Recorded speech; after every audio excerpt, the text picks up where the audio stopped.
The big room was very quiet, too quiet for such an important meeting. Ambassador Tae-ho walked slowly across the shiny floor. His black shoes made small clicking sounds with each step.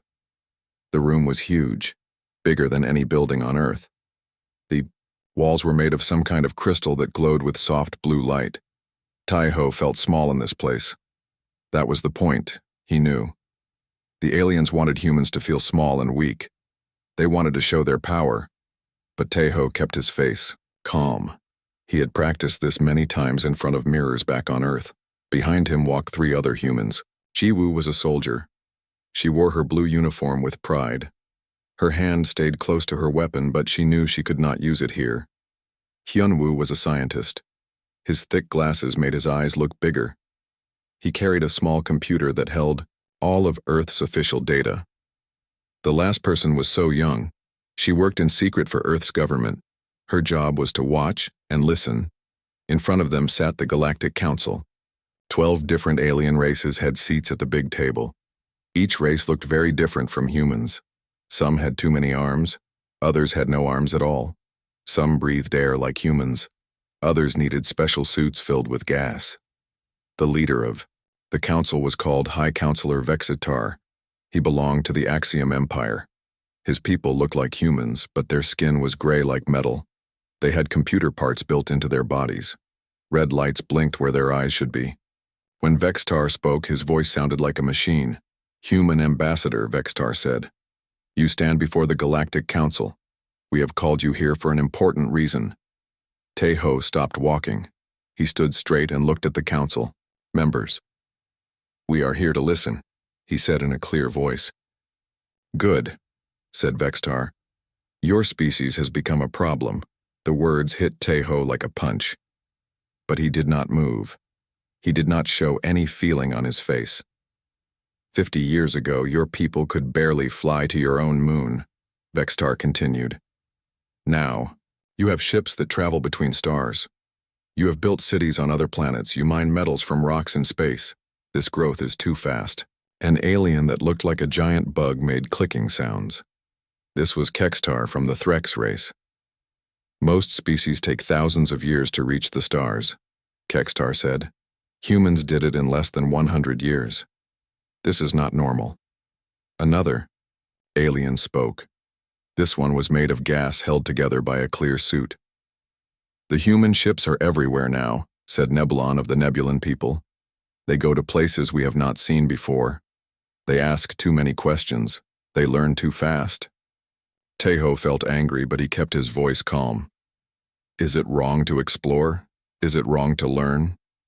"It is wrong to grow without permission," Vexitar said. The red lights in his face got brighter. "Every species in this galaxy must follow the rules. We decide who can build what. We decide who can go where. We decide how fast each species can grow." "And you did not ask us," said another voice. This came from Zorthak, a being made of living crystal. "You just took what you wanted. You built what you wanted. You went where you wanted." So Young stepped closer to Tae-ho. She whispered very quietly in his ear. "They planned this meeting for months. They are all working together against us." Tae-ho nodded just a little bit. He had guessed this already. "What do you want from Earth?" he asked. Vexitar stood up. He was very tall, almost 3 meters high. "The Galactic Council has made a decision. Earth must accept our control. From now on, all human activities must be approved by us. Your military will be limited. Your ships will be watched. Your colonies will follow our rules. And if we say no?" Tae-ho asked. The room became even more quiet. Some of the aliens looked uncomfortable. Others seemed excited, like they wanted to see a fight. "Then you will learn why no species has ever said no to the Galactic Council," Vexitar said. "Your ships will be destroyed. Your colonies will be taken away. Your people will be brought back to Earth, and Earth will be watched forever." Ji-woo's hand moved closer to her weapon. Hyun-woo pushed his glasses up his nose, something he did when he was nervous. So Young stayed very still, but her eyes moved around the room, watching everything. Tae-ho was quiet for a long moment. The aliens waited. They seemed sure that he would agree to their demands. After all, what choice did humans have? Earth was just one planet. The Galactic Council controlled thousands of worlds and billions of ships. This is a big decision, Tejo finally said. Earth's government will need time to think about your offer.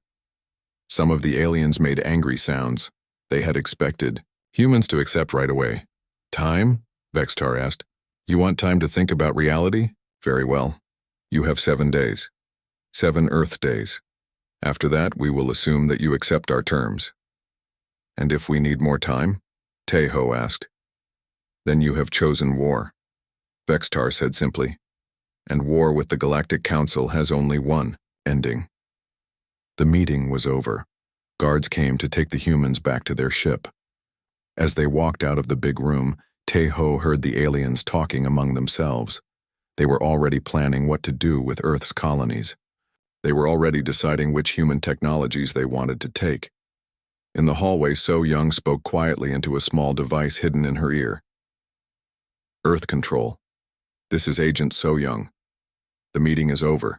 They gave us 7 days. Yes, they threatened war. Begin Protocol 7 immediately. Tejo looked at her with surprise. Protocol 7 was something he had never heard of. So Young saw his look. Sir, there are many things about Earth's preparations that you don't know yet. Things that even the Council doesn't know. What kind of things? Tejo asked. The kind of things that might surprise them, So Young said with a small smile. As their ship left the Council station, Tejo looked back at the huge building floating in space. The aliens inside thought they knew everything about humans. They thought Earth was weak and helpless. They thought humans would be easy to control. But as Tejo watched the station disappear behind them, he remembered something his grandfather used to say. Never mistake human quiet for human weakness. The Council had made their demands. Now, it was time for Earth to make its reply. Back on the station, Vextar stood in his private room. He looked out at the stars and felt satisfied. Another young species would learn to obey. The galaxy would stay peaceful and orderly. But if Vextar had been able to see Earth at that moment, his satisfaction would have turned to worry. All across the human homeworld, lights were turning on in secret places. People were moving in hidden tunnels. Ships were being prepared in bases that the Council had never found. Earth had been expecting this day for 20 years. And now, finally, it had arrived. The 7-day countdown had begun. The elevator went down, down, down. It moved so fast that Tejo felt his ears pop. The numbers on the wall showed they were going very deep underground. Level 50, level 100, level 150, still going down. How deep does this go? Tejo asked. Deep enough, said General Minho. He was a big man with gray hair and serious eyes. His uniform had many medals on it. Deep enough that even our best scanners cannot find it from space. The elevator finally stopped at level 200. The doors opened with a soft sound. What Tejo saw made him stop breathing for a moment. The room was huge, bigger than a football field. The walls were covered with screens showing images from all over space. Hundreds of people worked at computers. Some wore military uniforms, others wore regular clothes. All of them looked very busy and very serious. Welcome to Deep Command, General Minho said. This is where we really run Earth's defense. President Yunji was waiting for them. She was a small woman with kind eyes, but her voice was strong. Ambassador Tejo, I am sorry we could not tell you about this place before. But now you need to know the truth. They walked across the big room. People nodded at the president as she passed, but they did not stop working. Tejo could see that everyone here had an important job to do. The truth about what? Tejo asked. The truth about what Earth has been doing for the last 20 years, said Dr. Kyung-min. He was the head of Earth's science programs. He looked tired, like he had not slept for days. While the Council thought we were just building simple colonies, we were doing something much bigger. They stopped at a wall covered with large screens. Dr. Kyung-min touched some buttons and the screens came to life. What Tejo saw made him sit down hard in a nearby chair. The first screen showed Mars. But this was not the Mars that the Council knew about. The red planet was covered with buildings and weapons. Huge guns pointed out toward space. Ships moved in and out of hidden bases. Mars is not just a colony, Dr. Kyung-min said. It is the strongest military base in the solar system. Every building can be used for war. Every civilian has military training. The next screen showed the asteroid belt between Mars and Jupiter. Tae-ho had thought it was just mining stations, but now he could see the truth. The rocks were not just being mined. They were being turned into weapons. Each asteroid station has enough firepower to destroy a battleship, said Commander Jae-won.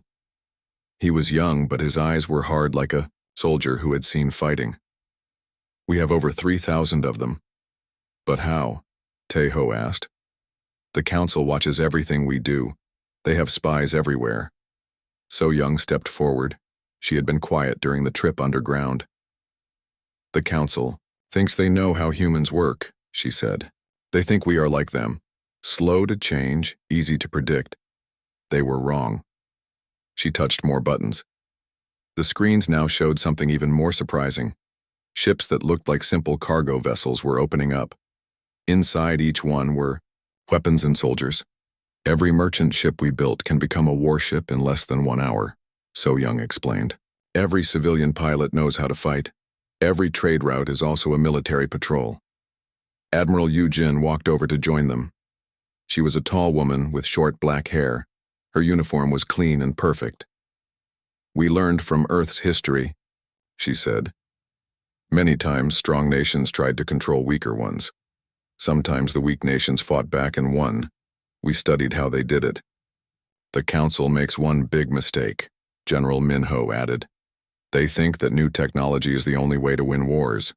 But humans know that the best weapon is surprise. Dr. Kyung-min showed them more images. Secret factories under the ocean. Hidden weapons on the moon. Even Earth's communication satellites were not what they seemed. For 20 years we have been preparing, Dr. Kyung-min said. Every time we built something peaceful, we made sure it could be used for war if needed. Every time we sent people to space, we taught them how to fight. Tae-ho felt dizzy. But why didn't anyone tell me? I am Earth's ambassador to the Council. President Yoon-ji put her hand on his shoulder. Because we needed you to be honest when you spoke to them. If you had known about all this, they might have seen it in your face or heard it in your voice. The Council is very good at reading people, So-young said.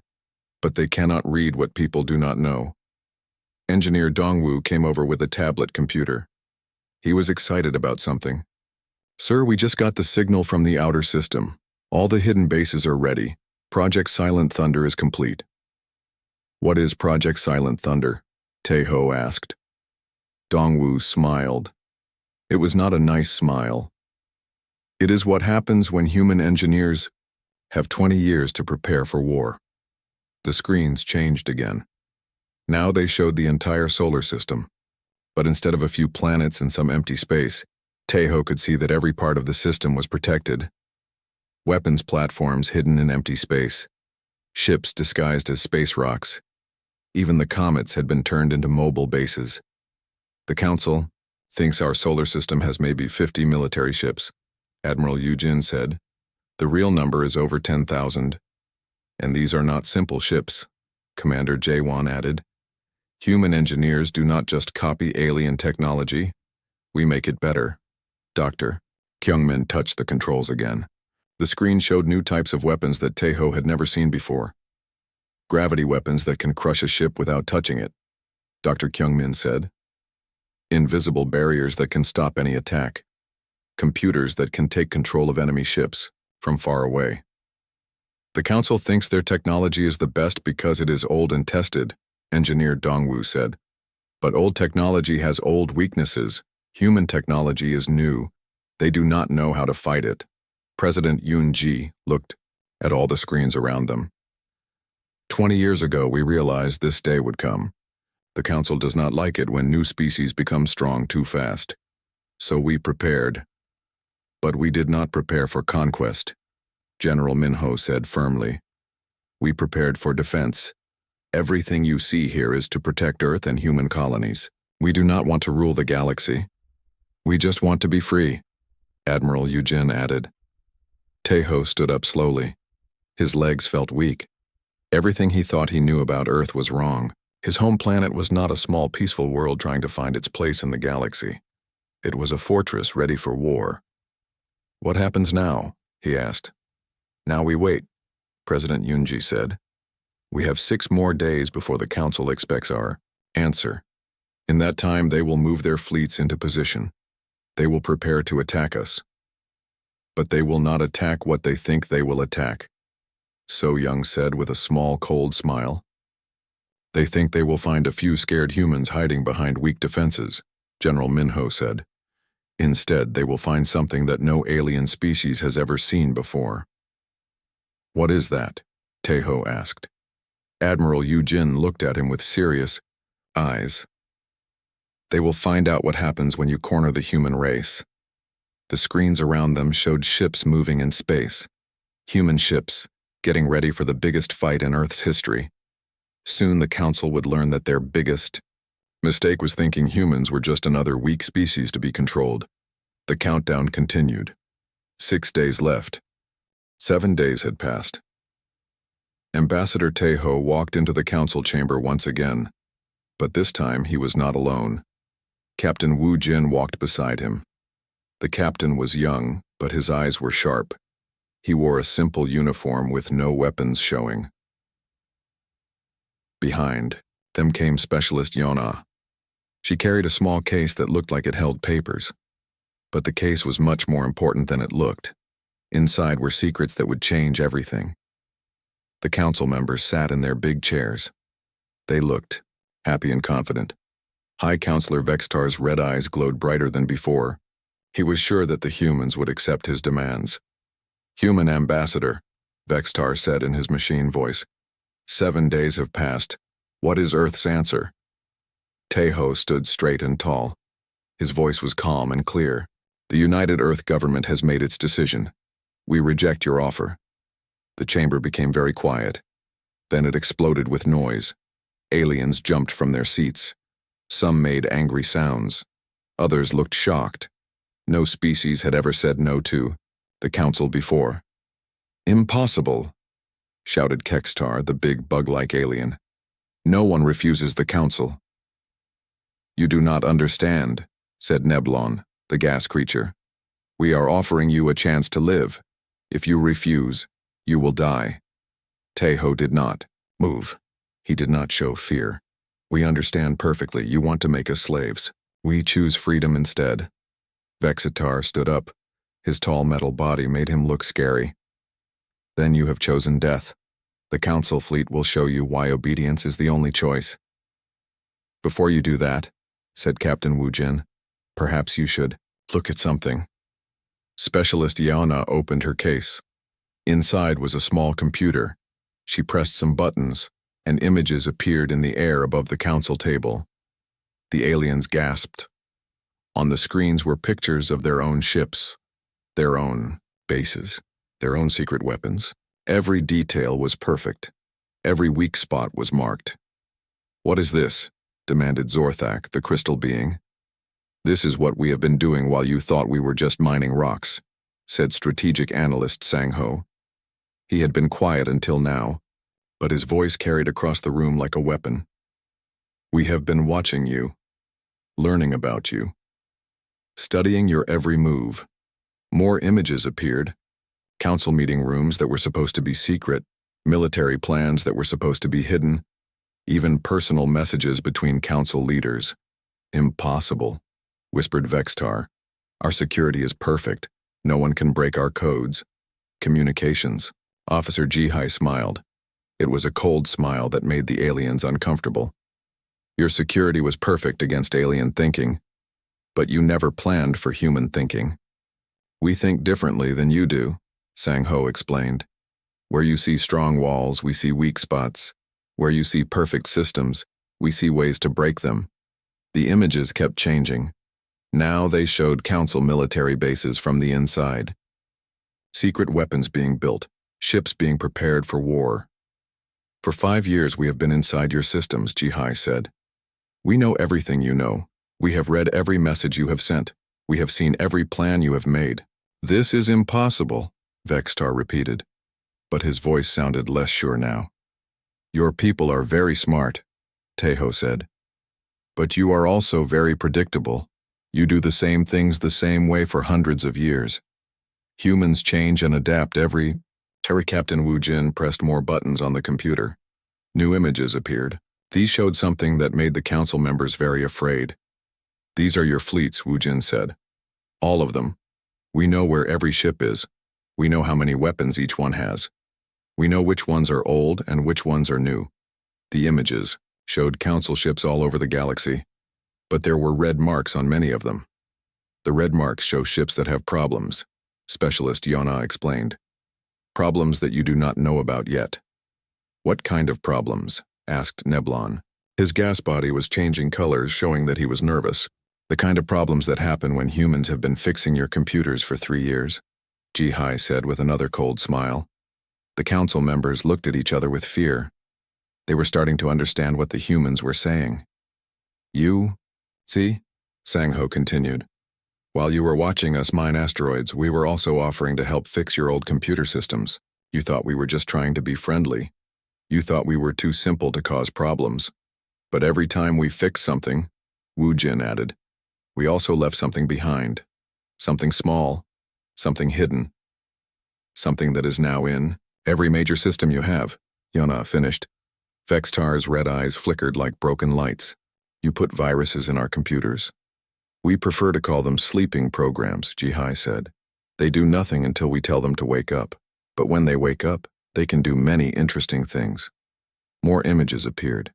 These showed what would happen if the sleeping programs woke up. Council ships would lose power. Their weapons would not work. Their communications would fail. This is an act of war, shouted Kextar. No, Tejo said calmly. This is preparation for war. We did not start this fight, but we will finish it if we have to. You cannot fight the entire galaxy, Zorthak said. But his crystal body was shaking. We do not want to fight the entire galaxy, Captain Wu Jin replied. We only want to be left alone. But if you force us to fight, you will discover something important. What is that? Vextar asked. You will discover that humans are very good at fighting, Sangho said. The chamber was quiet again. The council members were thinking hard. They had planned to crush Earth with their superior numbers and technology. But now they realized that their technology might not work. Their numbers might not matter. What do you want? Vextar finally asked. We want you to leave us alone, Tejo said. We want the freedom to live our own lives and make our own choices. We do not want to rule you. We just want you to stop trying to rule us. And if we refuse? Asked Neblon. Specialist Yona pressed one more button. The images changed to show something that made every alien in the room very afraid. The images showed Earth's solar system. But it was not the simple system that the council thought they knew. It was a fortress. Every planet was covered with weapons. Every empty space was filled with hidden ships. Every piece of space rock was a weapon, waiting to fire. If you refuse, Captain Wu Jin said quietly, then you will learn what happens when you attack a species that has been preparing for war for 20 years.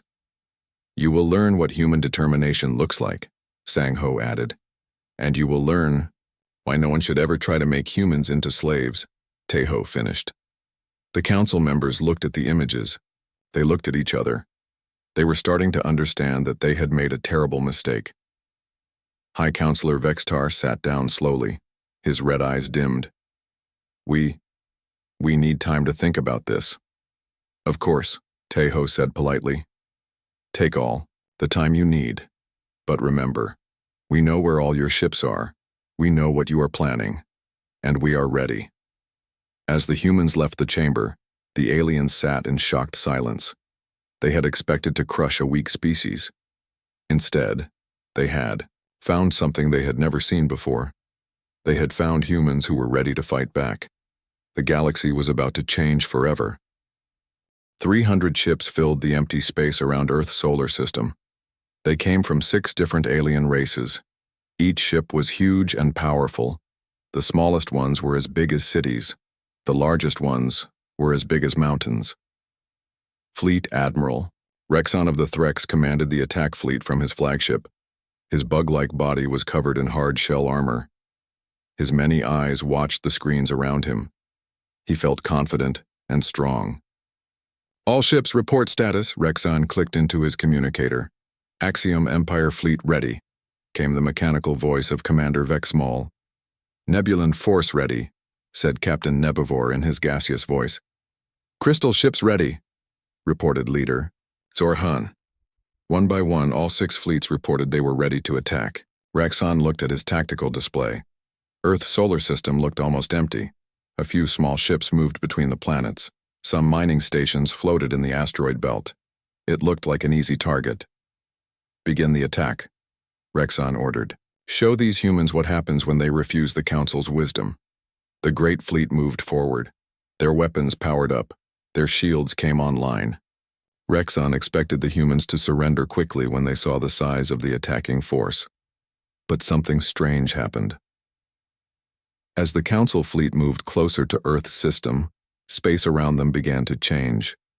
Empty areas that looked like nothing suddenly came alive with lights and movement.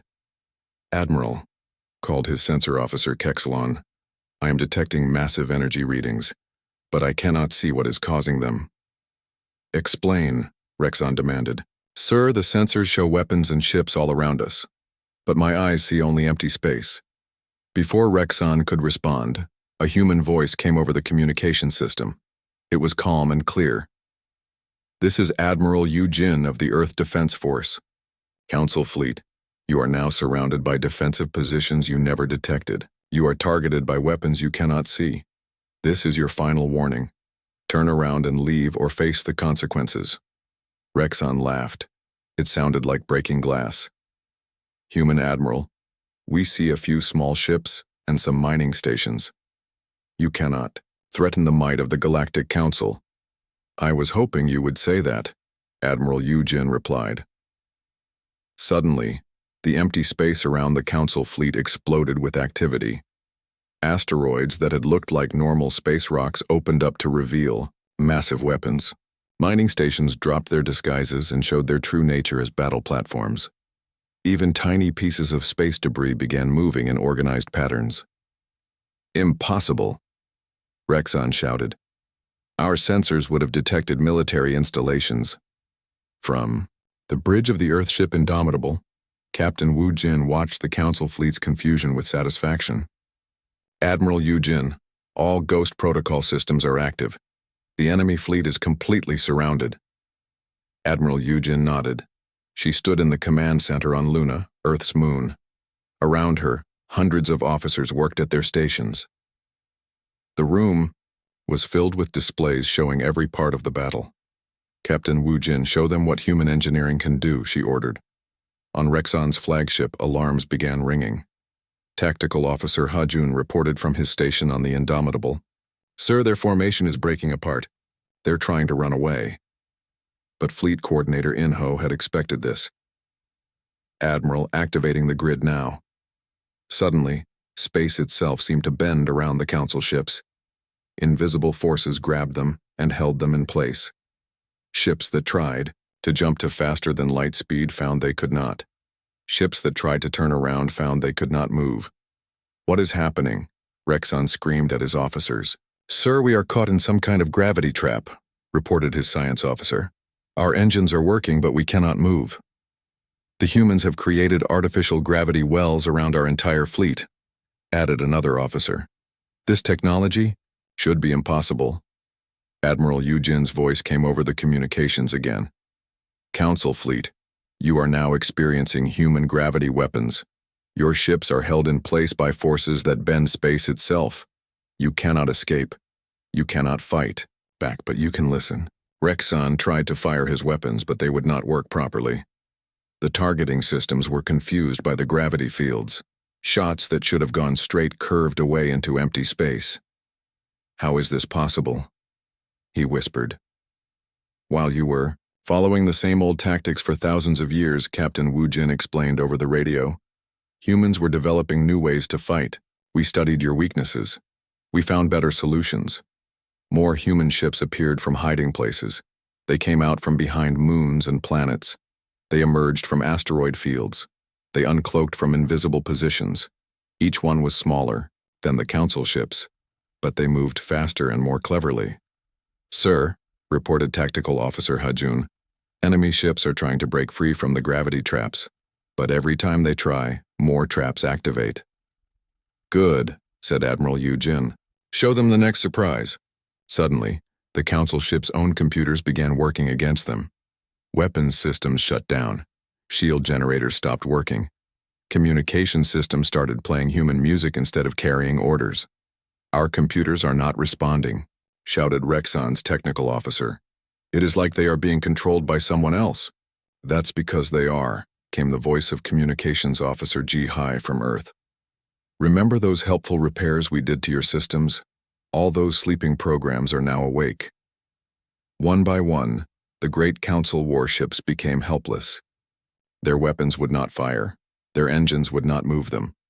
Their computers would only do what the humans wanted them to do. Rexon sat in his command chair and stared at his useless displays. His mighty fleet was trapped like insects in a web, and the humans had done it without firing a single shot. This is impossible, he said again. We are the strongest military force in the galaxy. You were the strongest, Admiral Yujin corrected him. But strength alone is not enough. You also need to be smart. You need to adapt. You need to think of new ways to solve old problems.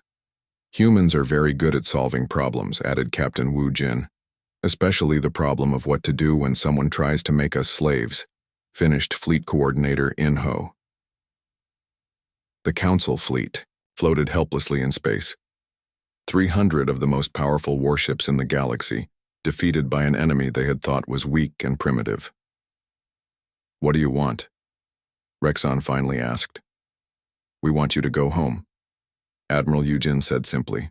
We want you to tell the Council that Earth is not interested in being conquered. We want you to spread the word that humans fight back. But most of all, Captain Wu Jin added, we want you to remember this day. Remember what happens when you underestimate the human race. Slowly, the gravity traps released the Council ships. Their computers came back under their own control. Their engines started working again. You are free to leave, Admiral Yu Jin announced. But understand this, we will be watching. If you ever come back with war in your hearts, we will be ready. Rexon's fleet turned around and left Earth's solar system as fast as they could. Behind them, the human defenses faded back into invisibility. To anyone watching, it would look like the humans had just a few simple ships and mining stations. But now the Council knew the truth. Earth was not a weak target. It was a fortress that could defend itself. And the humans were not primitive creatures to be controlled. They were something far more dangerous. They were a species that refused to give up. 6 months had passed since the failed attack on Earth. The galaxy was a very different place now. The old Council chamber had been rebuilt. It was bigger and brighter than before. The chairs were arranged in a circle instead of the old setup, where some aliens sat higher than others. Ambassador Taeho walked into the chamber, but this time he was not a visitor begging for mercy. He was an equal partner in the new Galactic Alliance. His chair was the same size as all the others. His voice carried the same weight as any other representative. Beside him sat Counselor Da-un, Earth's new representative to the Alliance.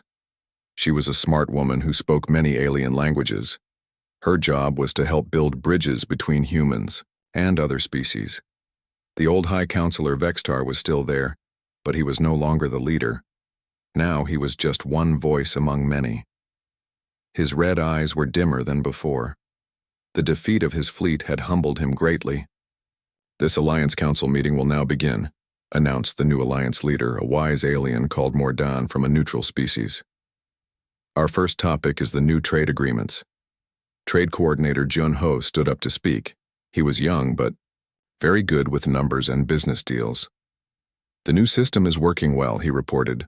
All species are trading freely. No one controls what others can buy or sell. This was very different from the old system. Before, the council had decided who could trade with whom. They had controlled prices and limited what smaller species could buy. Now everyone was free to make their own deals. The smaller species are very happy, Junho continued. Their economies are growing fast now that they can trade with anyone they want. Vexitar shifted uncomfortably in his chair. The Axiom Empire had made a lot of money from the old system. Now they had to compete fairly with everyone else. What about the new technology sharing program? Asked Mordon. Dr. Kyung-min stood up to answer. He looked much less tired than he had 6 months ago. The program is very successful, he said. Humans are sharing our new inventions with everyone. In return, other species are teaching us their old knowledge. This was another big change. In the old system, each species had kept their technology secret. They had been afraid that sharing knowledge would make them weak. But humans had started sharing freely, and other species had followed.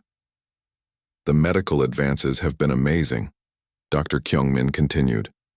Human healing techniques combined with Threk's biology knowledge have saved millions of lives. Nebulan energy, research mixed with human engineering, has made clean power available to everyone. Even some of the old council members had to admit this was good news. Kekstar, the Threk's representative, clicked his approval. His people had always been good at biology, but human creativity had helped them develop new medicines.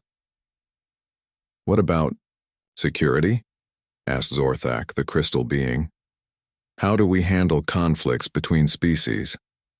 General Minho answered this question. The new Alliance Defense Force includes soldiers from every member species, he said. When there is a problem, everyone works together to solve it.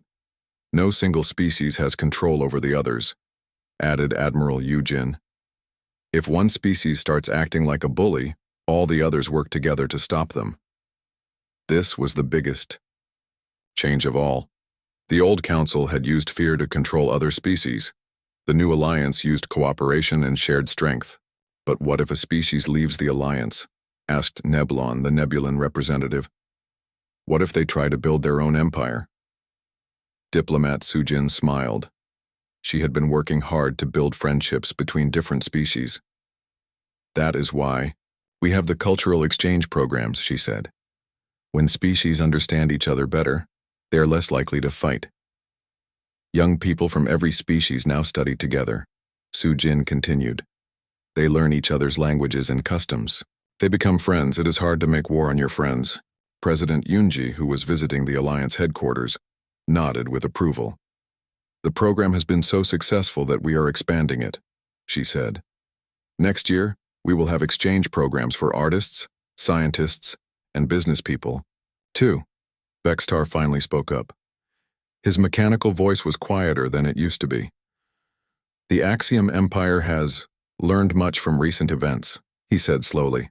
We were wrong to think that control through fear was the best way to maintain peace. This admission surprised everyone. The Axiom Empire had never admitted being wrong about anything before. Our young people who studied on Earth have taught us new ways of thinking, Vexitar continued. They have shown us that cooperation is stronger than control. Admiral Yujin leaned back in her chair. She remembered the day when the Council fleet had tried to attack Earth. Now, some of those same species were Earth's strongest allies. The galaxy is more peaceful now than it has been for 1,000 years, reported Commander Jaewon, who now worked for the Alliance Defense Force. Crime is down. Conflicts between species are rare. Trade is growing everywhere. But why? Asked a new representative from a small species that had just joined the Alliance. What changed? Engineer Dongwu, who now helped coordinate technology sharing, answered the question. What changed was hope, he said simply. Before, smaller species had no hope of ever being equal to the big empires. They could only obey or fight hopeless wars. But humans showed that a small, young species could stand up to the biggest powers and win, continued strategic analyst Sang Ho. Now everyone knows that they do not have to accept being controlled by others. Hope is the most powerful force in the universe, added Communications Officer Ji-hai. When people have hope, they can do amazing things. As the meeting continued, Teho looked around the chamber. 6 months ago, this room had been a place of fear and threats. Now it was a place where equals worked together to solve problems. The transformation was remarkable. Species that had been enemies for thousands of years were now partners. Technologies that had been secret were now shared freely. Young people from different worlds were becoming friends. But perhaps the most important change was in how everyone thought about the future. Before, the galaxy had been static and unchanging. The powerful stayed powerful. The weak stayed weak. Nothing ever really got better. Now, everything was possible. Small species could become important. New ideas could change everything. The future was full of hope instead of fear. "There is one more item on our agenda," announced Mordan. "The request from the Outer Rim species to join the Alliance." These were species so far away that the old council had never even contacted them. But news of the Alliance had spread across the galaxy. Everyone wanted to be part of something that offered freedom and opportunity instead of control and fear. "I move that we welcome them," said Teho. "Seconded," said Kextar. Even Vextar raised his hand in agreement. As the meeting ended, the representatives began talking in small groups. Humans chatted with former enemies. Old rivals made plans to work together on new projects. The chamber filled with the sound of different languages and friendly laughter. Outside the great windows, ships from dozens of species moved peacefully through space. The galaxy had learned something important. The best way to have peace was not to force it on others, but to give everyone a reason to want it. And it had all started when one small, stubborn species refused to be controlled. The Council had demanded control. Earth's response had stunned them, but in the end, everyone had won.